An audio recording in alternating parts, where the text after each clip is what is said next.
हाथ में है तो वो बड़ा स्कोर बनाएंगी, अगर आप विकेट गिरते हैं तो आप छोटे स्कोर में आउट हो जाते हैं।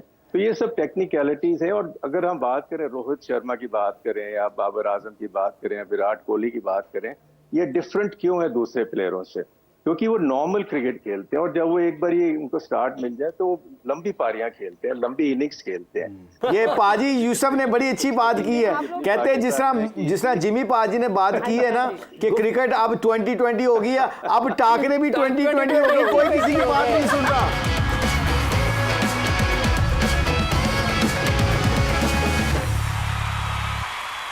ज़ंजानी साहब बताइए सर, क्या सितारे कहते हैं 14 को? मसाला नहीं। पाकिस्तान का जायशा और इंडिया का जायशा अगर देखें, और हिस्ट्री में हमने देखा है कि पाकिस्तान इंडिया का जब भी मैच होता है वर्ल्ड कप के अंदर खास तौर पे, तो पाकिस्तान अभी तक जीता नहीं है। लेकिन जो माइकल आर्थर हैं उन्होंने प्रेडिक्शन की है कि पाकिस्तान इस बार अपनी रवायत है उसको तोड़ता हुआ दिखाई देता है। पाकिस्तान इंडिया का जो मैच है 14 तारीख, सबसे पहले तो 14 तारीख का जो दिन है इसको देखना बड़ा इंपॉर्टेंट है, क्योंकि 14 तारीख को तकरीबन शाम को 8 बजे के करीब सूरज ग्रहण भी शुरू होने जा रहा है।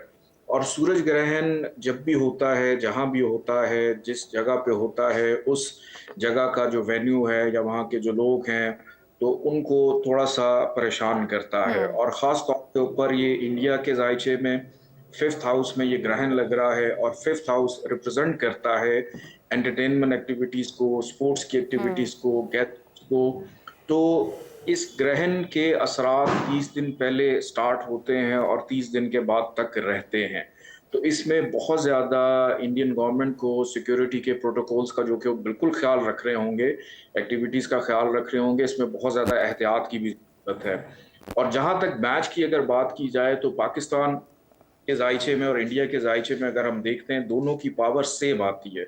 और कैप्टन्स की अगर बात की जाए तो इसमें कोई शक नहीं कि बाबर आजम जो हैं वो हावी हैं रोहित शर्मा के ऊपर, इंडिविजुअली तौर के ऊपर उनका जायचा काफ़ी ज़्यादा स्ट्रांग है। लेकिन स्पेसिफिकली उस दिन की अगर मैं बात करूं तो रोहित शर्मा भी कुछ कम नज़र नहीं आ रहे। क्या ये जो मैच टाकरा हो रहा है यानी, और ज़बरदस्त मैच होगा, एक स्पोर्ट्स की एक्टिविटी जो है वो हमें देखने को मिलेगी।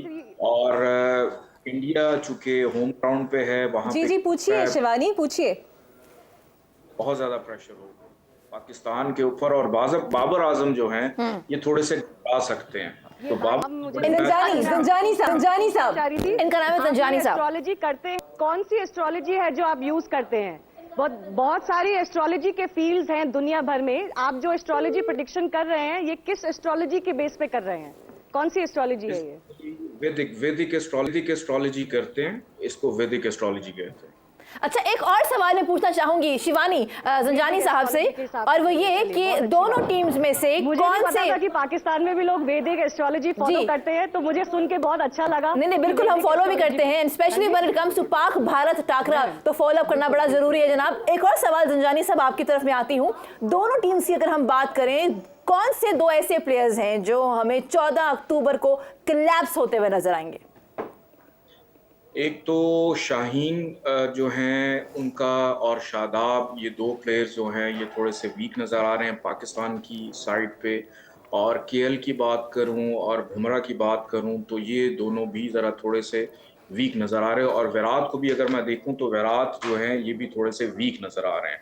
बाकी खाना नहीं खा रहे या क्या मसला? ये तो बड़े अहम प्लेयर्स हैं। सूरज ग्लेयर है सर, सूरज ग्लेयर है, उसका असर हो रहा है। कोई खाना गुना नहीं खा रहे क्या? रोजे रखे हुए हैं क्या? चक्कर है? प्रसाद साहब, ये तो बड़े अहम प्लेयर हैं आपकी साइड से, बुमराह और केएल राहुल और विराट। नहीं, obviously Indian team depends on other players as well. It's not just Rohit or Virat और KL has to perform. Bharat में हमेशा ये सोचते रहते हैं, पूरे वर्ल्ड क्रिकेट में लोग यही सोचते हैं कि पाकिस्तान की पेस बैटरी हर साल के बाद हर साल नए pace battery, pace bowlers, world के बेस्ट बॉलर प्रोड्यूस करते हैं। एक तो ये बताइए, दूसरा आपको अब हमारी जो पेस बैटरी है बहुत सालों के बाद हमारे पास इतने पेस बॉलर्स हैं जो हम उनको रोटेट भी कर सकते हैं, उनके बारे में क्या कहना है?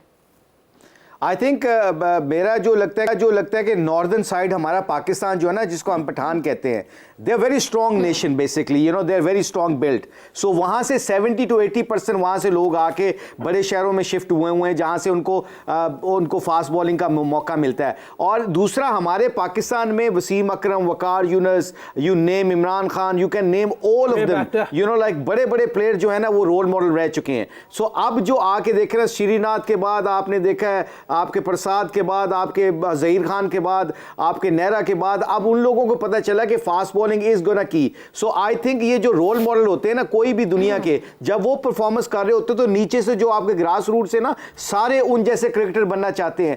इसलिए पाकिस्तान और इंडिया की बॉलिंग अब तगड़ी होती जा रही है, fast bowling, because highest level के ऊपर उनको 140-45 के लगभग के बॉलर्स मिल रहे हैं, पर नीचे से खुद ब खुद अब निकलने लगेंगे. कार्तर के दौर में, बिशिंग सिंह बेदी साहब के दौर में, और जितने भी आपके स्पिनर, अनिल कुंबले के दौर में, जब स्पिन अच्छा कर रहे होते थे तो everyone wants to become spinners. Now आप देखिएगा कि अब फास्ट बॉलरों का दौर शुरू हो गया इंडिया में भी और पाकिस्तान में भी. इसलिए ये दोनों मुल्कों में अब फास्ट बॉलर्स और अच्छे तगड़े फास्ट बॉलर मिल रहे हैं, क्योंकि जो ऊपर वाले बॉलर हैं नेशनल टीम के साथ आपकी कंट्रीज के प्लेयर्स हैं वो परफॉर्मेंस कर रहे हैं, इसलिए उनको ऐसे नीचे से अब सारे they want to be like them.